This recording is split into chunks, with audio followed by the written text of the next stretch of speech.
Ayan guys, para malaman natin ang contactor 220 volts yung coil at saka 24 volts yung coil. Lalo guys, pag wala na siyang nameplate katulad nito, wala nang nameplate, ayan, nadurog na. Kailangan natin guys gumamit ng clamp meter or tester. I-settings lang natin siya guys dito sa continuity. Ayan, naka-continuity siya guys. Tingnan natin.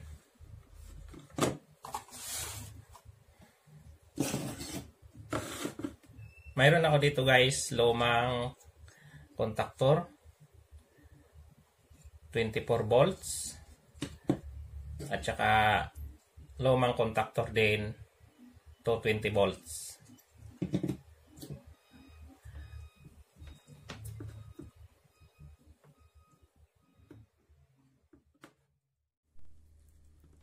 Ito guys yung 24 volts na contactor, yung coil. Ayan guys, may reading siya. Ayan, may reading siya guys. Ito guys, 24 volts. Ito yung coil niya. Ito guys yung sinasabing coil. Ayan guys. Ayan yung sinasabing coil ng contactor. Ito guys yung 24 volts. Ayan. Testerin naman natin guys yung 220 volts. Ayan guys, wala siyang reading. Pag 220 volts guys, yung coil, wala siyang reading. Wala siyang continuity. Ayan. 0 siya guys, 0. Para makasigurado tayo, bubuksan natin itong bago.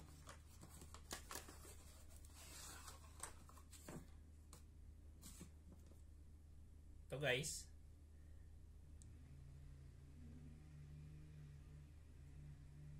Coil 24 volts. 50 to 60 Hz. Ito siya guys. Testiran din natin siya.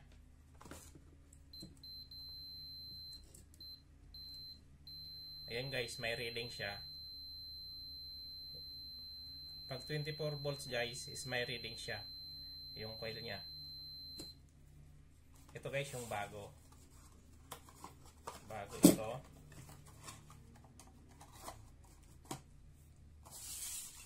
Tapos ito naman guys yung bagong 220 volts yung coil. Ito guys, bago ito.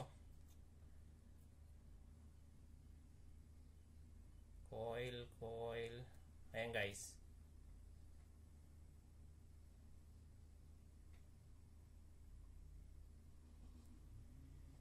Ayan, 240 volts. Testeran din natin to guys.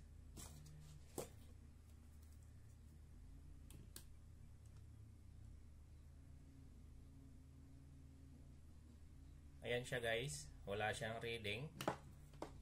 Kasi 220 volts ito guys yung coil niya. Ayan.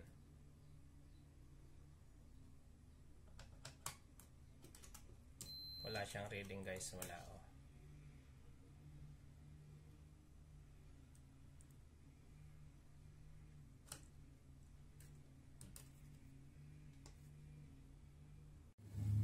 Ngayon guys, mayroon ako ditong 24 volts.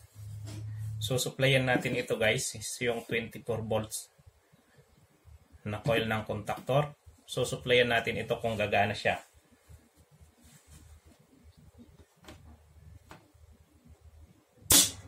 Yan siya guys, gumana.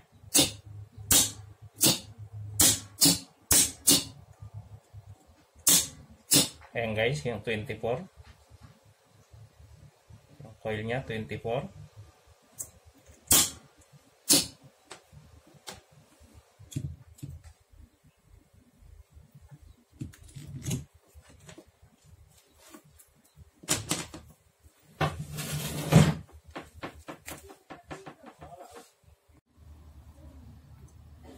Ito naman guys yung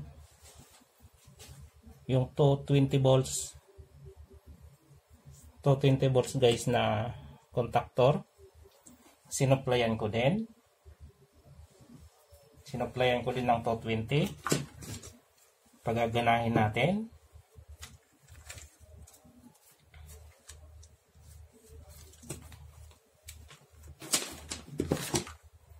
Ayan guys, 220 siya.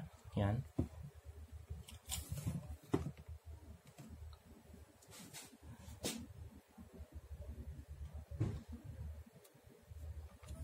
Ayan siya guys, 220 coil. Ayan. 240.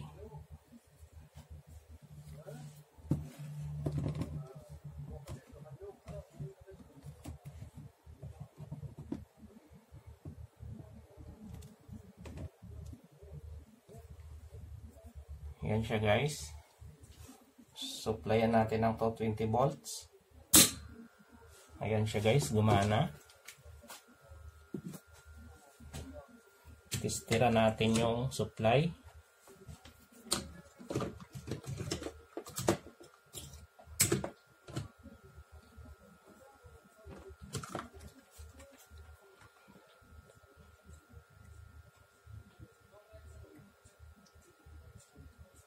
Ayan guys, 220, 232.